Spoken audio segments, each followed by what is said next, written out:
Welcome to the BarBend Podcast, where we talk to top athletes, coaches, influencers, and thinkers from around the world of strength sports. Presented by BarBend.com. Today on the BarBend Podcast, we have multi-time CrossFit Games athlete Tim Paulson. Tim's been competing in the sport since around 2012, and he lives and trains in upstate New York.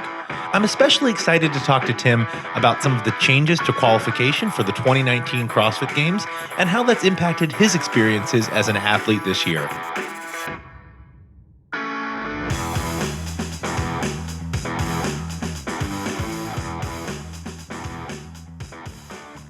Well, today on the BarBend Podcast, we have a special treat. We have CrossFit Games athlete Tim Paulson, and I'm really excited to be talking to Tim today, especially because we are in ultimate prep season for the 2019 CrossFit Games. Tim, thanks so much for joining us today. Thanks for having me, man. I appreciate it. Excellent. Well, first off, I just got to ask, we're just a couple months out from the CrossFit Games when we're recording this. This podcast will be released a little bit closer to the games. How are you feeling? What's training been like? And how is your training going to kind of change leading up to the games?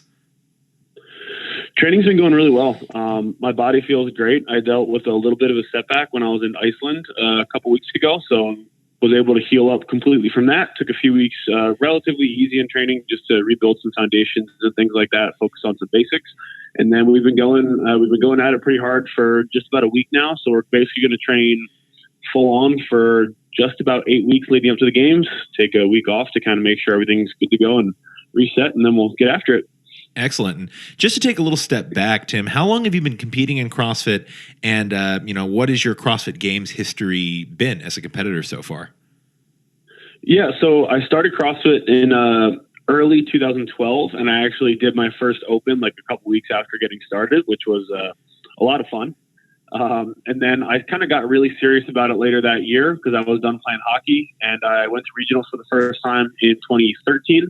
And then went every year since until they wrapped up. And then I've qualified for the games 2017, 18, and then this year, 2019. Excellent. So you're officially, as of the first event in Madison this year, you're a 3-time CrossFit Games athlete. Correct. And I like the number 3, so that's good. That's a pretty exclusive club. There are the Rebecca Voigts of the world, the Ben Smiths of the world, the Chris Spielers of the world who, put up 8, 9, 10 CrossFit Games appearances. But because the games are so competitive, just qualifying is really a lifetime goal for a lot of athletes these days. Being a 3-time Games competitor, it's the exception now. It's not the rule anymore. Yeah, it kind of occasionally I have the moment where I take a step back and realize that, it's been a pretty awesome ride to be able to stay at the top of the sport for the last 3 years or so. It's taken a lot, but it's been a lot of fun, and it's a journey that I've really enjoyed. And I think that's a big piece of what's allowed me to, stay at the top of my game for the last couple of years now. We cover a lot of different strength sports at BarBend, and I'm really fortunate to talk to weightlifters, powerlifters, strongman athletes. Those are sports that have longer lineages, right? We know generally how long athletes stay active in those sports over the decades. We generally know kind of what ages people peak at. Competitive CrossFit, competitive fitness, it's still really new. It's been around for just over a decade. So we don't really have a great sense yet of how long that competition lifespan is. How long can people really stay at the top of their game? I think of like the Annie Thorisdatters of the world, right? Who she burst onto the scene in 2009. Here a decade later, she's still at the top of her game. Unclear how long CrossFit athletes can really stay at that elite level. What are your thoughts on that? I think it's definitely becoming harder the bigger the sport is. Obviously, there's a lot bigger pool of athletes to draw from now. So obviously, it's getting more competitive. So it requires a lot more, fine tuning and intelligence on the athlete side. And I think, now we're starting to see these professional coaches develop who run programs that are very well founded. They focus on the big picture of fitness, so recovery, just kind of the entire picture that goes into being an athlete. And I think people starting to take that more seriously will hopefully allow athletes to stay at the top of their game for, I guess I would probably look at it as maybe like an NFL career timeline, like 3 to 5 years, at the highest levels of CrossFit. I feel like it's asking a lot of your body. And speaking personally, I've been training competitively since 2013. So it's been about 6 years now. And with 3 years at the games, I feel better than ever. I feel fitter than ever. But I don't know. I'm curious how long I can hold on to this as well. So yeah, the question is very much unanswered.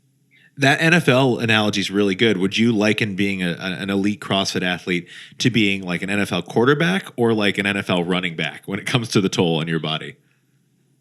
I would definitely, they'll get hit a lot, but yeah, I guess because our training is so, training at the highest level is so high impact and there's so much volume going on, you're putting a lot of stress on your body and a lot of stress on your central nervous system. So I think, it's definitely tough because I played hockey for a long time, so I know what physical sports feel like. And there are definitely days where, CrossFit feels like a physical sport, not in the sense that I got hit so hard that I have bruises all over my body and I can't get out of bed.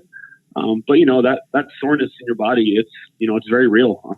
So I think, I would definitely say an impact player in football. So, someone like a lineman or a running back who's getting hit a lot because, again, our bodies are dealing with a lot of stress on a regular basis. Yeah, that makes a lot of sense.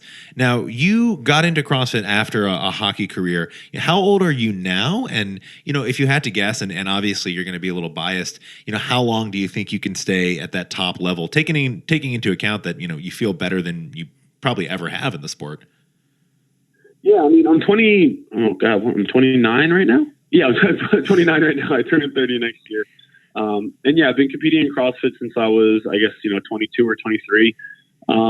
I definitely think I've got a couple of years left. I think I can go into my, my early 30s. I think a lot of it just comes down to how long you're willing to prioritize this lifestyle. Just like this high intensity training, this 6 days a week where training takes a focus and a lot of other things kind of take a back seat. For me, I've been able to strike a really nice balance in my life, at home, my family life, my life in my business and my affiliate, and my training. So I think that balance is what's allowing me to feel better than ever, along with getting smarter over the years. When I was younger, I did a lot of dumber stuff, like not taking rest days and overtraining and just kind of, not eating right and all those things. So now I think that I've really got a really good handle on the big picture of what it takes to, compete at a high level and be an athlete. I definitely think I've got a couple more years in me as long as it stays something that I love and something that I, want to keep pursuing.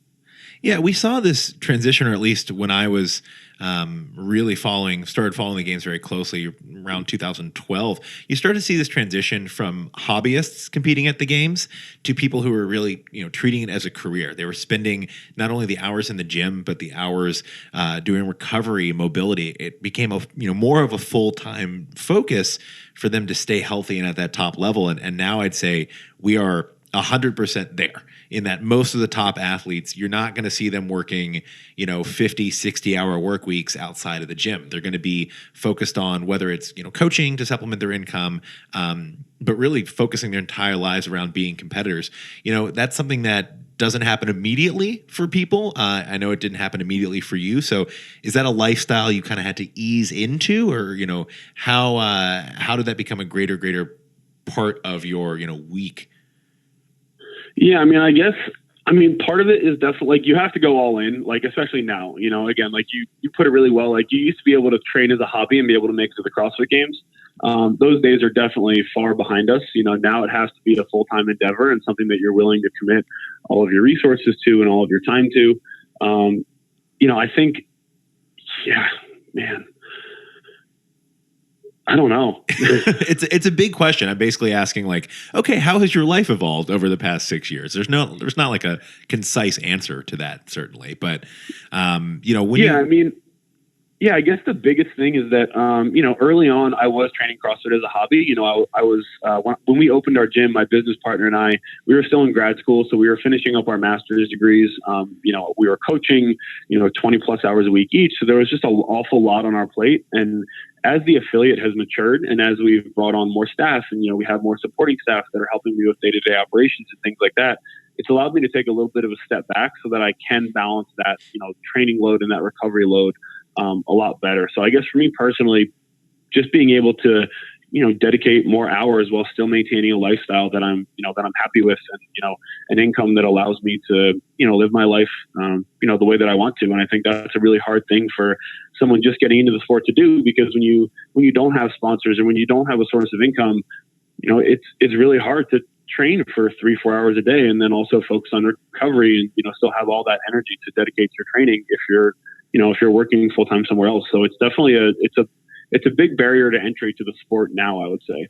Yeah, it's almost a chicken and egg situation, right? To be at that top level, you need to go 100% and really dedicate your life to it. But in order to have the financial freedom and flexibility to do that, well, things like sponsors help. Already being an established athlete who brands are willing to invest in, which comes first. And oftentimes, I find it difficult to see how new people can really burst on the scene and give it that same level of dedication when they don't have those sponsorship opportunities, when they don't have that income from having the supplement sponsor, the apparel sponsor, the shoe sponsor. So that barrier to entry, I mean, from my perspective, from a non-CrossFit Games athlete perspective, it's probably higher than ever. But curious as to if you think that barrier is going to change over the next few years. Honestly, I don't think so, because the athletes who have already established themselves are only getting better. And so for an athlete to break onto the scene, they either have to be a phenomenal athlete coming from another sport, or they have to have a lifestyle that somehow allows that. So whether that's a job that allows them to work from home or work remotely or things like that, where you have a really flexible schedule, it definitely requires a very specific, a really specific lifestyle. And I think it's only going to increase. And, I think someone, honestly, like you look at someone like Mat Fraser, he was able, and like Rich Froning, they were able to professionalize themselves before anybody else.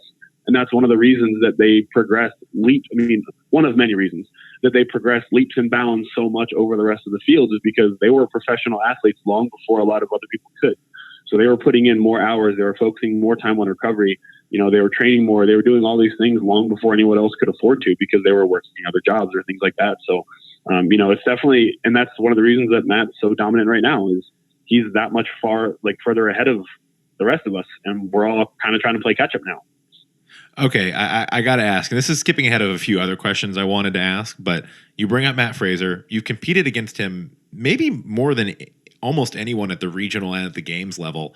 You really started making your games debut right as he was becoming the truly dominant force on the men's side of things.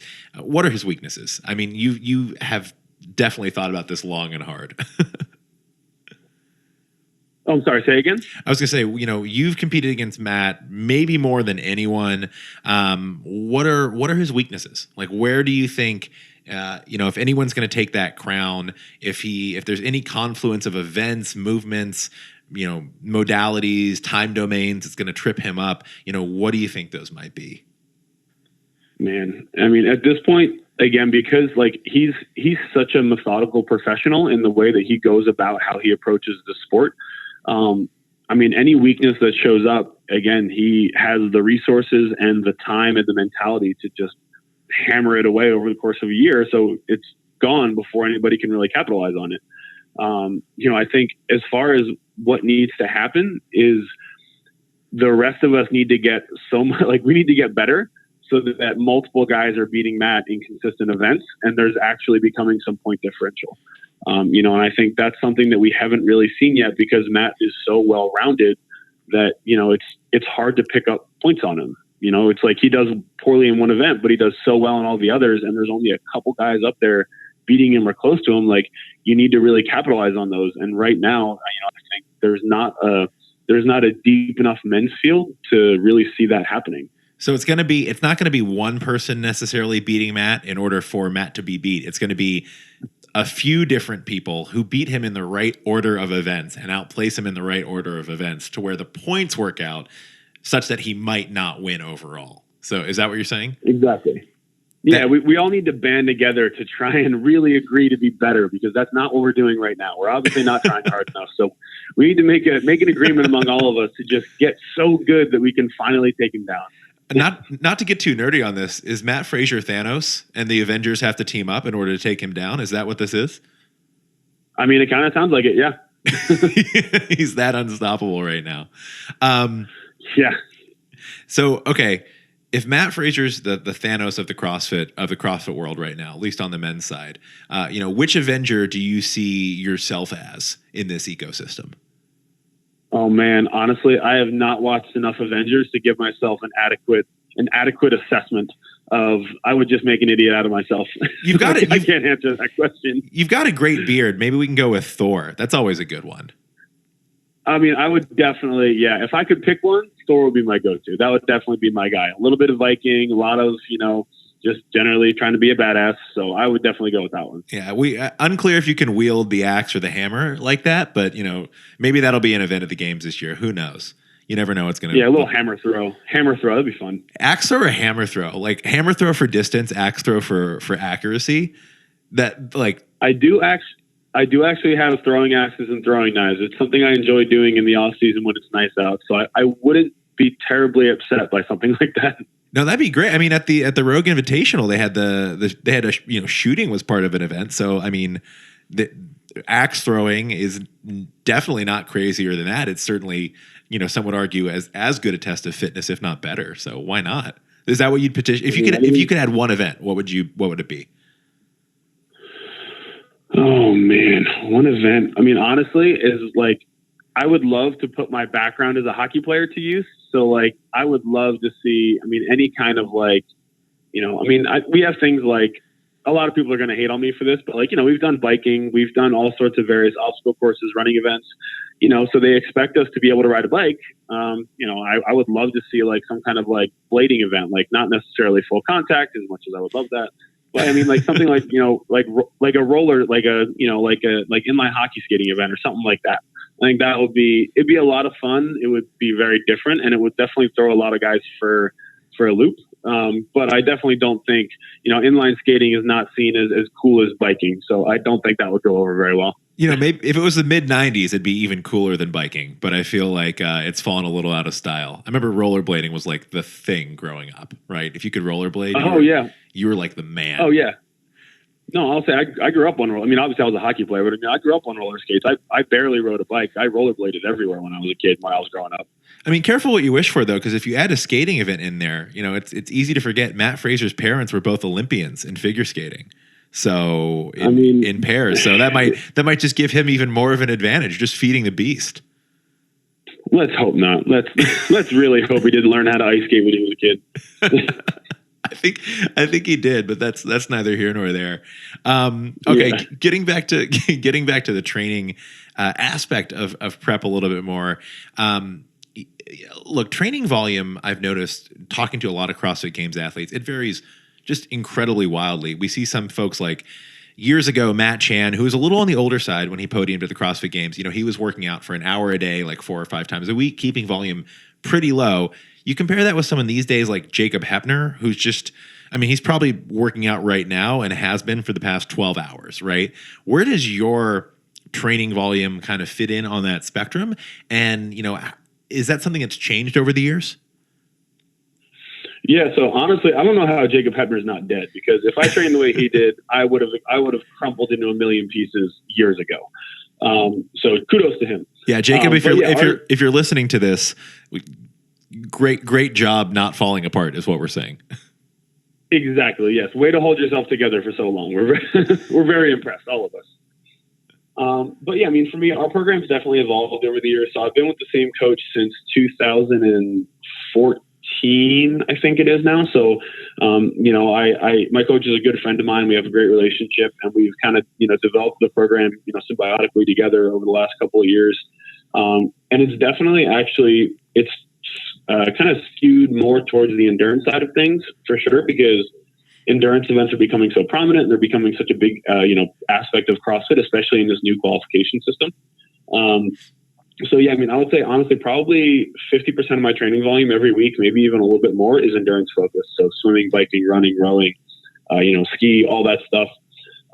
But as far as the level of training that I do in terms of any given day, I'm leading up to the games close to 4 hours over the course of 2 sessions, with one of those being a 90-minute plus or minus endurance session. And then the other one being a main CrossFit session of, about, call it 2 hours or so. So yeah, it's definitely very endurance focused, and then a lot of percentage lifting and a lot of skill work. So a lot of time really honing movement quality. We really don't do a ton of classic Metcons. I do 1 a day, maybe 2. And we accumulate a lot of our volume through endurance style events because they're lower impact on the body. And, you still see a lot of those aerobic and anaerobic gains depending on obviously what it is that day. Great. Now, when you talk about really having that endurance focus, and then we have seen games events really move toward more of an endurance focus, a lot more monostructural events than we saw maybe 4 or 5 years ago, I would guess. When it comes to actual strength training, you've spent 6 years building your strength base. Max snatch, max clean and jerk, or at least high percentages of those on the power lifts as well. Do you think there's kind of a prerequisite base of strength, at least on the men's side, that CrossFit Games athletes need to have, and anything above that is like just kind of gravy? Yeah, to an extent. Like, there's definitely a base level of strength because, obviously the lighter a load is as a percentage of your 1 rep max, the easier it is to move, the less energy you expend moving it, assuming you're technically proficient. So, there's definitely a base level of strength there.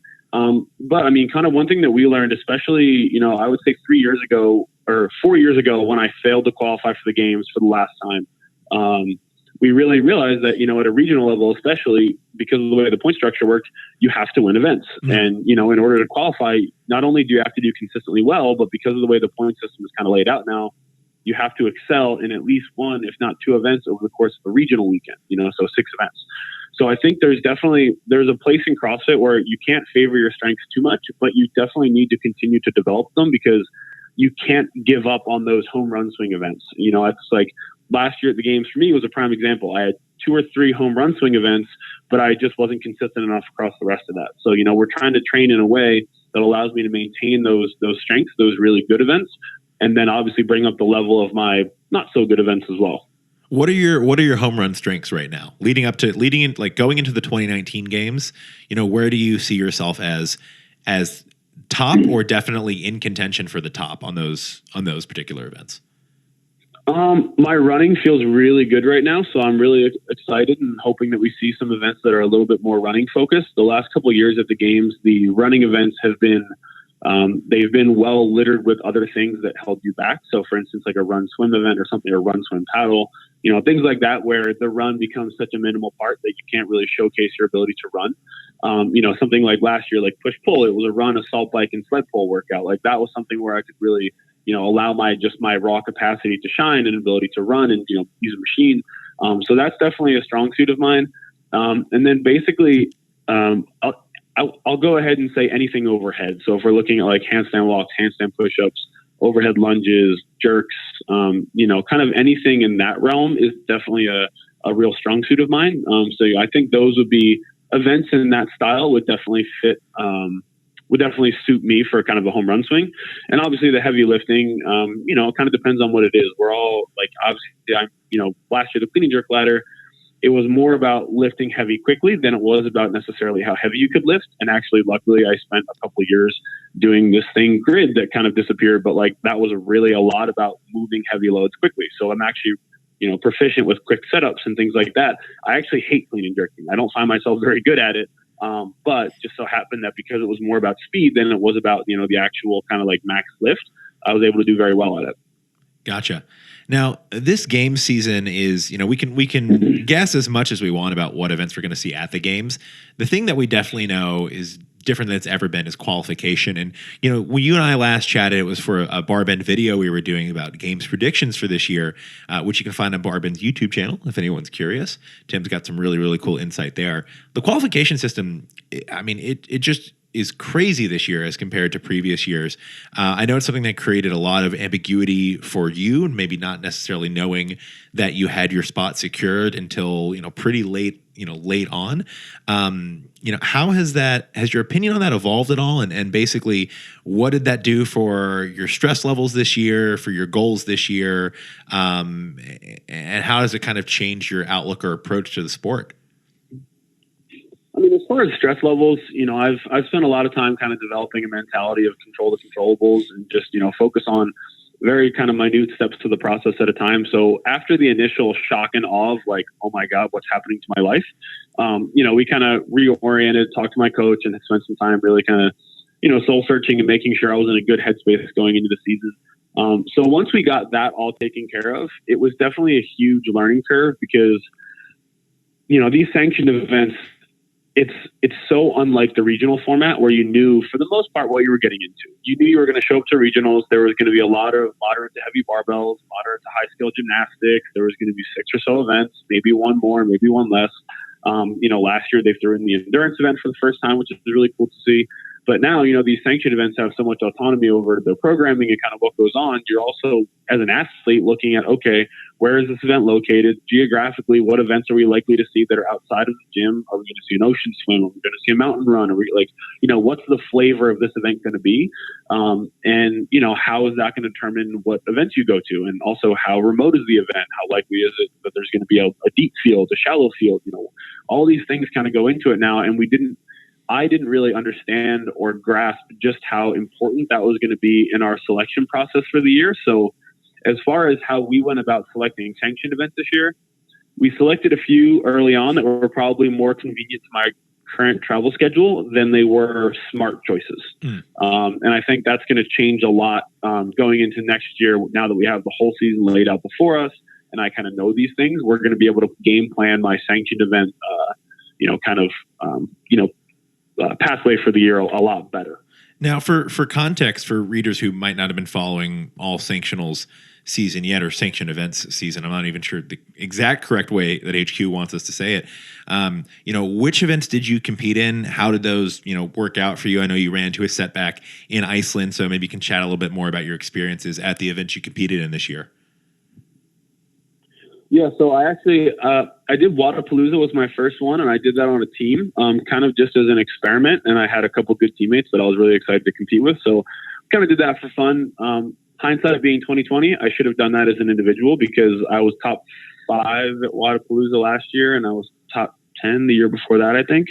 And just because of how Wadapalooza kind of shook out this year, it actually would have been it would have been a great event for me individually. So I kind of wish I did individual there.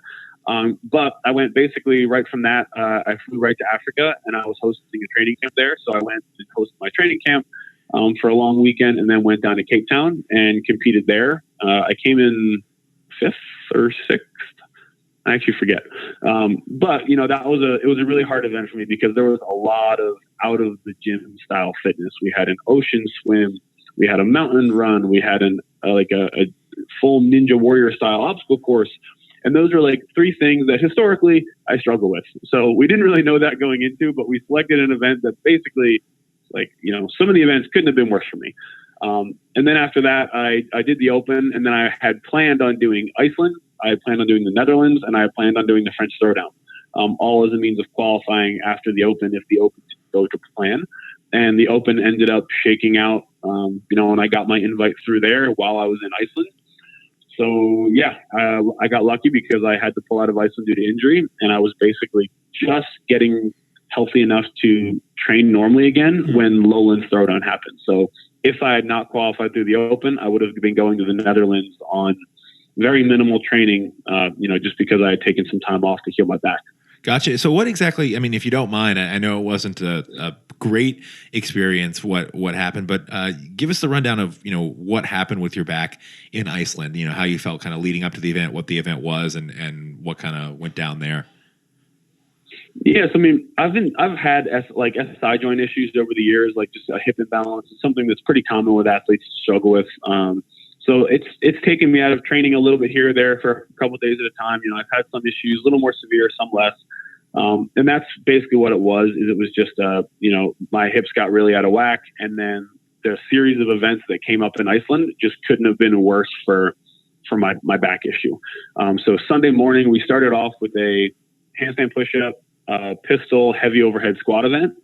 And that really, pistols definitely kind of fire up my back. So that combined with the overhead squat put a lot of stress on my hip flexors and my low back. And it was in really rough shape. And then the event right after that, about an hour later, was a full-on sprint with some deadlifts. And they were heavy enough that, you were trying to cycle a heavy deadlift quicker than you really would have liked to. And I got one round into the workout, and then it was a quick little 3-rounder. And on the second set of deadlifts, I stood one of them up and I felt my back go, and that was it. Couldn't really move, couldn't really walk. It was just a spasm that was so epic in a not good way. I was basically out of commission for the next kind of 24 hours, had a lot of trouble moving. And then my wife's a physical therapist, so she was able to work on me when we were there, and I was able to get myself back to a livable condition over the next, couple days. But yeah, so that was about it. Just a back spasm of epic proportions. That's got to have been a bittersweet experience, because you basically, at the same time as you experience that injury, that aggravation of something you'd experienced before, you find out that you do qualify for the games out of the open. So it's like that's a mixed bag, certainly. Yeah, it was. Things couldn't have timed out better, because it made the decision to withdraw from the competition a little bit easier on me mentally, because as hurt as I was, if a game spot was on the line for me, I probably would have done something really stupid. Yeah. I would have tried to continue to compete, and I might have seriously put myself further in the hole and really hurt myself. So luckily I had found out, I think it was Thursday morning, the leaderboard became final. So I woke up and looked at my phone and went, holy crap. And this little scenario that I never thought was going to happen actually happened, and I ended up getting my invite through the open. So, it was definitely a very happy set of circumstances in what could have been a very rough set of circumstances. Yeah, it's definitely a mixed bag. I got to ask. So, I believe that the competition in Iceland, it started with a mountain run, right? You ran up Esja. Was that correct? Oh yeah. How did you find? So I actually did that back in 2013. With Katrin David's daughter, when I was visiting Iceland for the first time, and went with her. And it was me, a buddy of mine named Bo, and then the rest, and who was pretty fit. I mean, he was a regionals level competitor. I certainly was not. And then there were 10 other people, and they were all games athletes, either team or individual, running up the mountain. So as you might predict, I finished dead last. But it was still one of the coolest things I'd ever done, running up this gorgeous mountain. Tell me about your experiences there. I mean, it was a really cool event. It was, I love out of the gym tests, and I love unique tests like that. So as much as I didn't do well, as an event, it was a lot of fun. At the time, it was also an event that I underestimated severely. Because everyone, they kept calling it a mountain run. And I'm like, all right, run, cool. You got to run. And 5 minutes into the run, I was like, you have made a very big mistake. So I definitely came at that like it was going to be a run, and it was much more of a power hike with some jogging.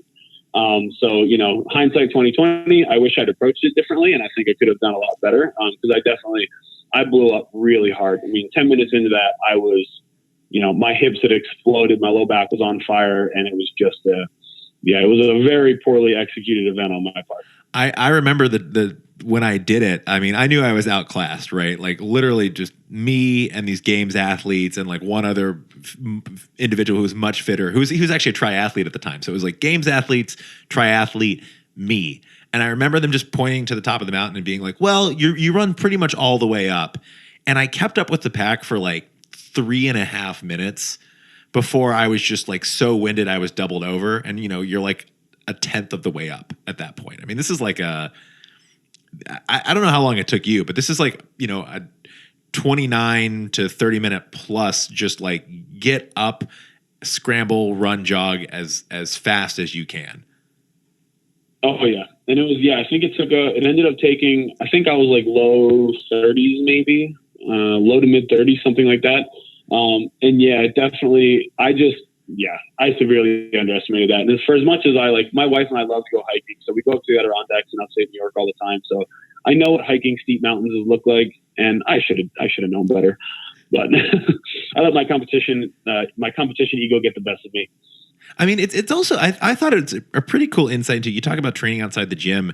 I mean, every country or every location has its advantages, right? you're in New York State, there's lots of great hiking in New York State. I live in New York City, so I don't take advantage of it as much as I should. There's a ton of natural beauty in New York. Same goes for Iceland. And it really, when you get out there and you see training running up this mountain, which is a very common thing for athletes in Reykjavik, they do it a lot.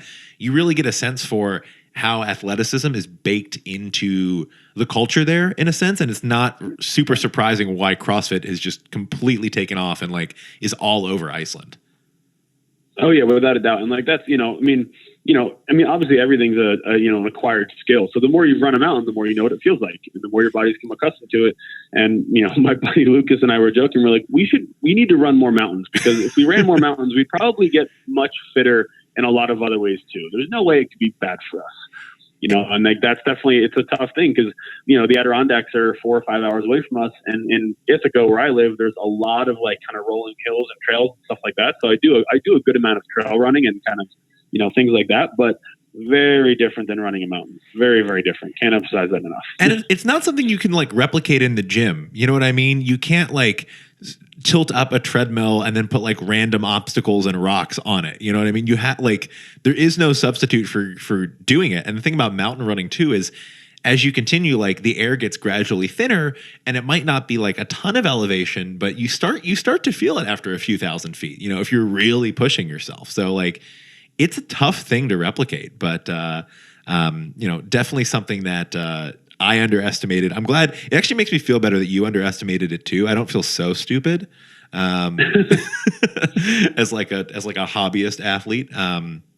So beyond that, what are some of the other events that you saw at the sanctioned competitions, and just in general, how was your experience? Because this is the first year we really saw those sanctioned competitions as sanctioned competitions, right? Like,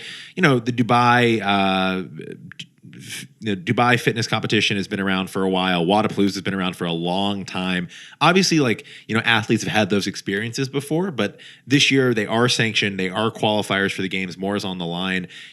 As a competitor in those, what was your, general takeaway? It could be everything from the standards of judging to, your experience in like the recovery services and hospitality provided. What was your sense there? I mean, honestly, on the whole, all the sanctioned events that I went to were ran beautifully. Fittest in Cape Town was great. Wadapalooza obviously is a stunning event. Reykjavik, Andy and Frederick and their team did an amazing job. So all the sanctioned events I went to, I was really impressed with, both from a programming standpoint and athlete services standpoint, and just a general execution and timeliness. All that was pretty incredible.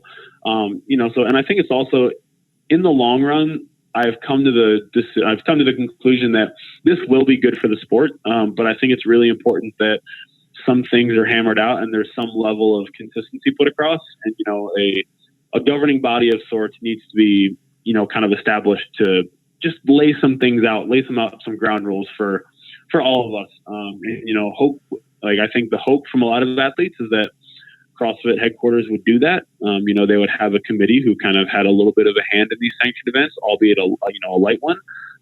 But it doesn't seem like CrossFit is very interested in playing that role. So someone's going to have to, because I think as it stands right now, 28 events over like a 7-month season, happening basically back-to-back weekends, it's a lot. And there needs to be some level of regulation around the qualifying process and things like that. But, that's a very lengthy conversation we could get into if you wanted to. Well, what are some of the, on the Spark Notes version of that, what are some of the big questions that you feel are, maybe not adequately or not fully answered right now that you as a competitor want some more clarity on? I think the biggest thing is the qualification process for sanctionals. As an athlete, like I'm lucky to have, a good degree of credibility behind me as far as games appearances, regional appearances. I've made a pretty solid name for myself. So getting into these events, the ones that do invites, for the most part, I'm able to get an invite, if I were to want to go that route. But a lot of events do qualifier only. So you end up, having to do this endless series of qualifiers, and that just creates a lot of problems as far as actually training and, having time to get better and peak and prep for these events. So I think that's the biggest thing in my mind that's kind of a problem. And I think the other thing is, at some point the system needs to be weighted for the depth of the field that you see at a sanctioned event. So, you look at something like Wadapalooza or Dubai, where there's 10, 15, 20 individual games athletes in the field, and then other events where there's maybe one, and like a win is a win. So it doesn't really matter. All that matters is whether or not you win.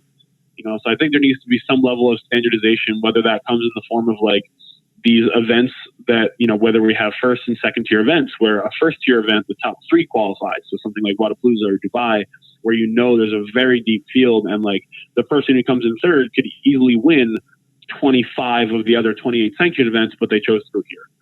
So I think something like that is going to become important, kind of as this sanctional season really develops. Gotcha. Well, the last question I have for you, Tim, before I just kind of open it up is, we talked about last time we chatted was, months ago, it was CrossFit Games predictions. I think we were chatting back in March about that. Now we know the field much better than we did back then. The Open is over. I think we chatted during the middle of the Open. Who are your, especially on the men's side, since obviously that's your field and that's who you're competing against, who do you think is looking really strong? Obviously, we talked about Mat Fraser a little earlier in this conversation. How are your predictions kind of rolling out as far as, who you see really vying for those podium spots in Madison?